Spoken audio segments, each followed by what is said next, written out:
का हमारा टॉपिक है क्रिया। क्रिया क्रिया का शाब्दिक अर्थ होता है करना। कोई भी कार्य करना। क्रिया के बिना हर वाक्य, हर काम अधूरा रहता है।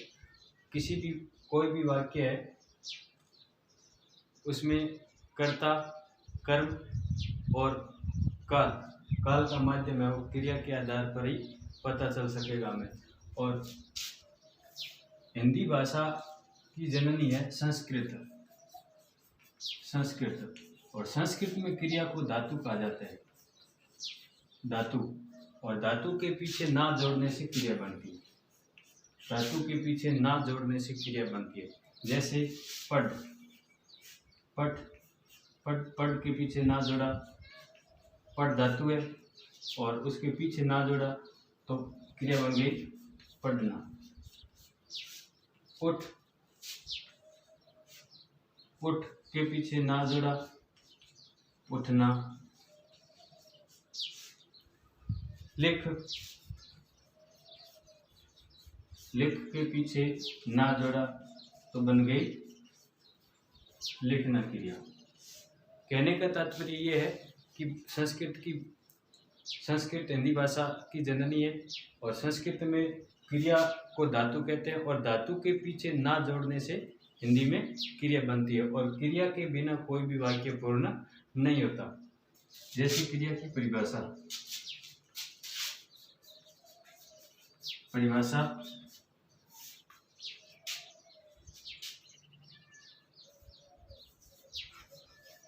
किसी भी कार्य का करना या होने का बोध हो, होने का बोध जिस शब्दों से हो, जिस शब्दों से हो, शब्दों से हो उसे क्रिया कहते हैं। उसे क्रिया कहते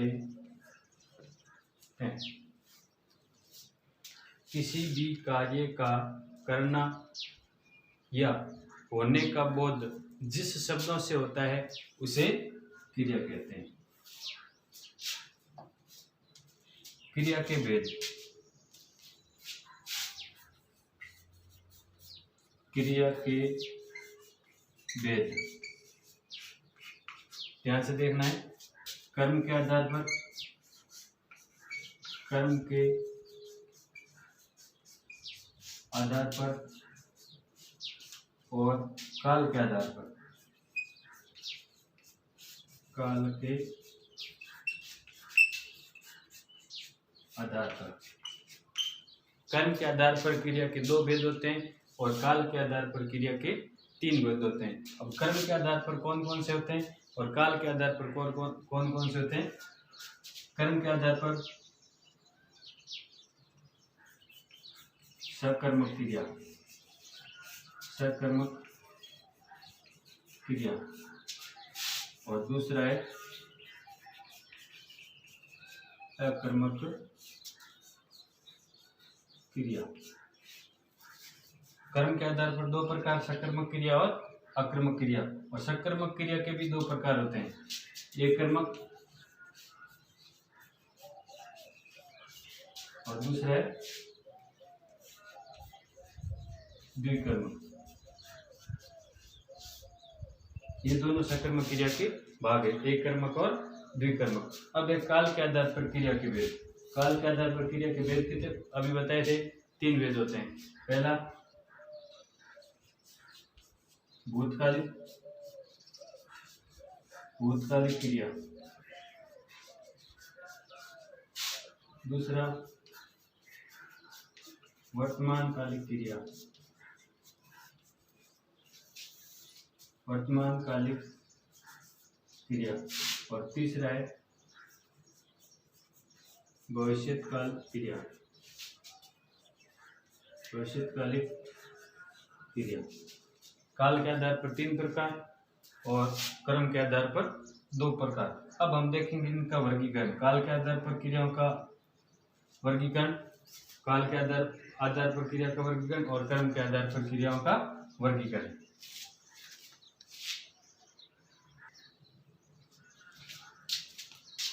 इसमें पहला क्रम के आधार पर, पहला सकर्मक क्रिया, सकर्मक। इसमें से का अर्थ होता है सहित, और कर्म यानी सहित कर्म, कर्म सहित, पूरा अर्थ एक साथ लेते हैं, कर्म सहित। जिस वाक्य में क्रिया के साथ कर्म दिया जाता है वो कौन सी क्रिया होगी? सकर्मक क्रिया। परिभाषा देखो,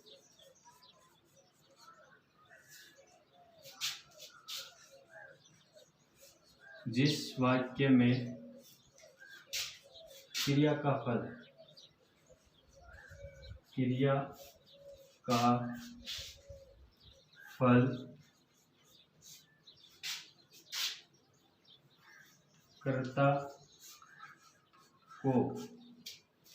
कर्ता को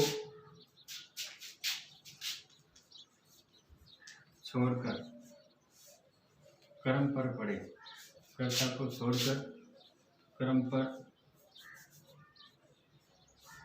पड़ता है, उसे सकर्मक क्रिया कहते हैं।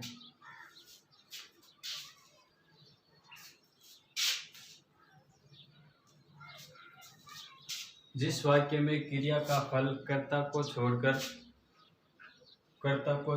कर्म पर पड़ता है उसे सकर्मक क्रिया कहते हैं।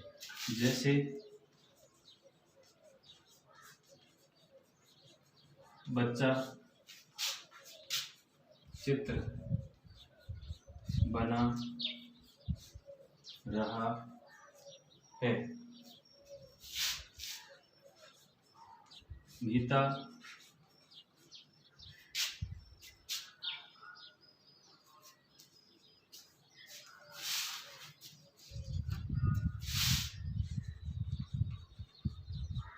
सितार बजा रही है।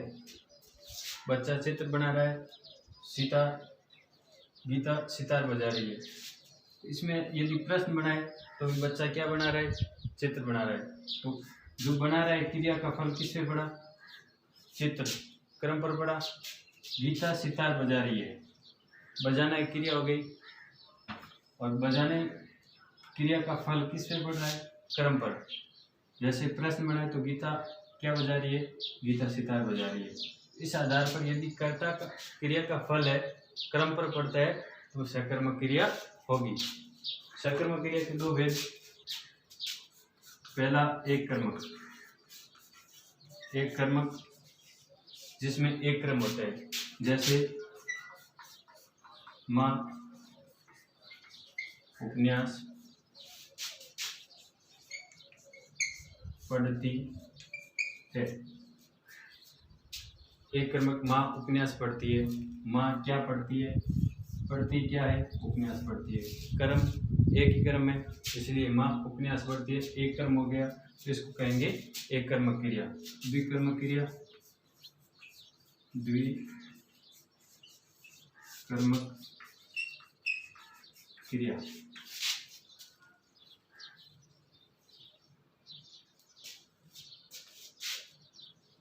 द्विकर्मक क्रिया इसमें आएगा अध्यापक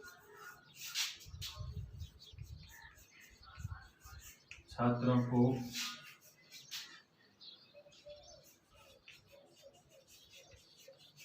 कंप्यूटर सिखा रहे हैं। इसमें दो कर्म है। अध्यापक छात्रों को कंप्यूटर सिखा रहे हैं। तो पहला कर्म होता है कि अध्यापक छात्रों को क्या सिखा रहे हैं। तो क्या सिखा रहे हैं? कंप्यूटर सिखा रहे हैं, पहला कर्म। दूसरा है अध्यापक किसको कंप्यूटर सिखा रहे हैं। तो दूसरा कर्म क्या हो गया? छात्रों को। पहला कर्म कंप्यूटर और दूसरा कर्म हो गया छात्रों। इस आधार पर ये हो गई द्विकर्म क्रिया। सकर्मक क्रम के आधार पर दूसरा भाग है इसका अकर्मक क्रिया। अकर्मक क्रिया, इसमें सेम इसका उल्टा होगा। इसमें जिस वाक्य में क्रिया का फल कर्ता को छोड़कर क्रम पर पड़ता था, और इसमें क्रम होता ही नहीं है, सीधा कर्ता, क्रिया का फल है वो कर्ता पर पड़ता है। जिस वाक्य में क्रिया का फल सीधा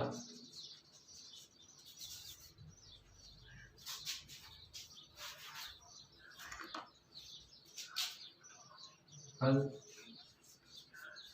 केवल कर्ता पर पड़े उसे अकर्मक क्रिया कहते हैं। जिस वाक्य में क्रिया का फल केवल कर्ता पर पड़े, सिर्फ सीधा का सीधा फल कर्ता पर पड़ता है, क्रिया की कोई कर्म की कोई संभावना नहीं होती है। अकर्मक क्रिया में कर्म की कोई संभावना नहीं होती। एक का अर्थ ही बिना होता है, यानी बिना कर्म का कोई भी वाक्य होता है। जैसे पक्षी उड़ता है, पक्षी उड़ता है, तो उड़ना इसमें क्रिया है, लेकिन कर्म है ही नहीं।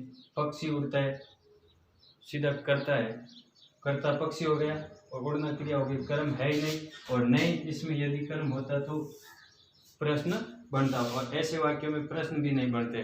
जैसे दूसरा लेते हैं, सीता सोती है, सोती है, तो सीता सोती है, कर्म है ही नहीं, और क्रम की असंभावना है वाक्य में, और नहीं इसमें प्रश्न बनता है। तो ऐसे वाक्य यदि आ जाए तो वो कौन सी क्रिया के होंगे? अकर्मक क्रिया के होंगे। ये हो गए अपने कर्म के आधार पर क्रिया के भेद। और अब देखेंगे हम काल के आधार पर क्रिया के भेद।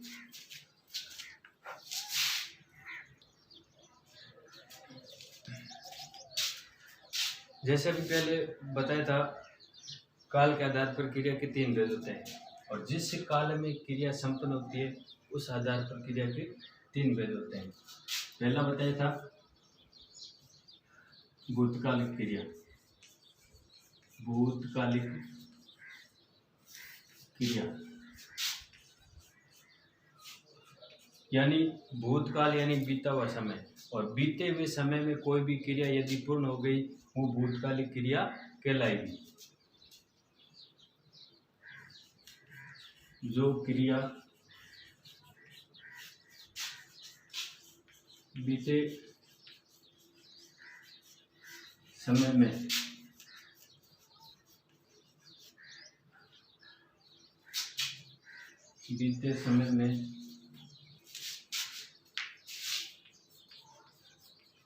संपन्न हो गई वो भूतकालिक क्रिया होगी। वो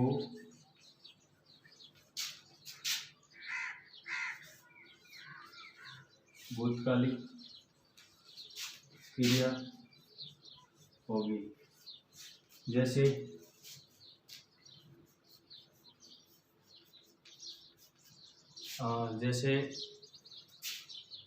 मोहन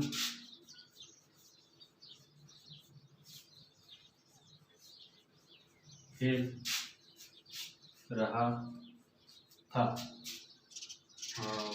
गीता और सीता, गीता व सीता कल जयपुर गए। देखो, इन वाक्यों में मोहन खेल रहा था बीते समय में। सीता व गीता कल जयपुर गए मतलब ये समय है बीत गया। और दूसरी क्रिया इसमें वर्तमान कालिक क्रिया, वर्तमान कालिक क्रिया। इसमें वह क्रिया होती है जो वर्तमान समय में चल रही होती है। वह क्रिया जो वर्तमान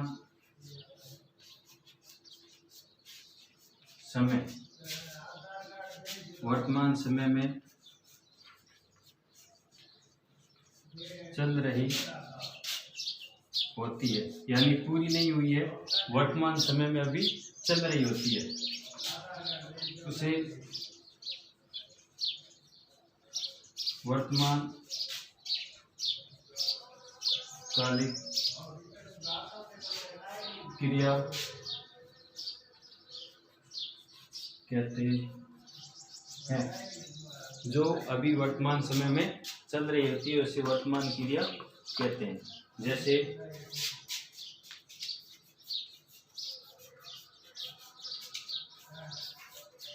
गीता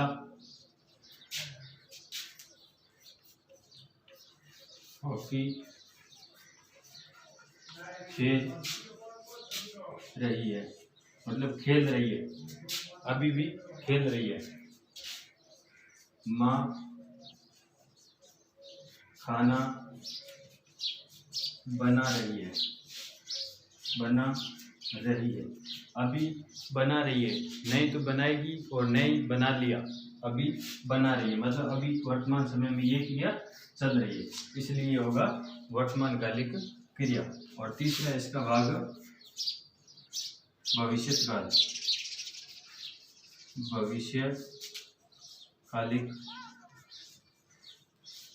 भविष्यकालिक क्रिया। इसमें वो क्रिया होती है जो आने वाले समय में संपन्न होगी। वह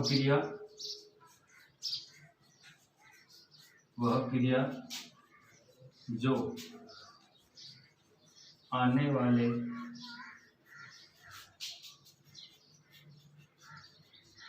समय में संपन्न होगी।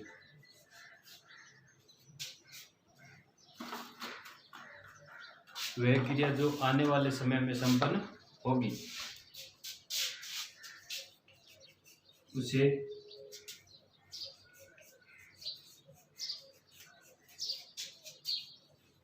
भविष्यकालिक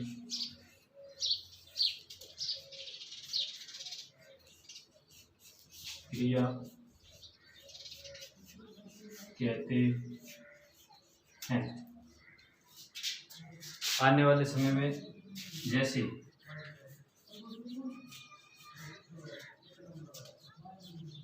मैं आगरा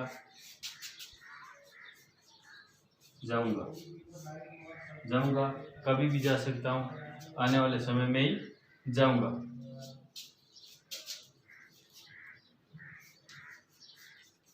दादाजी तीर्थ यात्रा करेंगे। अब करेंगे, पता नहीं कब करेंगे, लेकिन आने वाले समय में ही करेंगे। कभी भी कर सकते हैं, भविष्य में करेंगे, तो भविष्यकालिक क्रिया हो गई। और ये हो गया हमारा क्रिया का टॉपिक कंप्लीट। जय हिंद, जय भारत।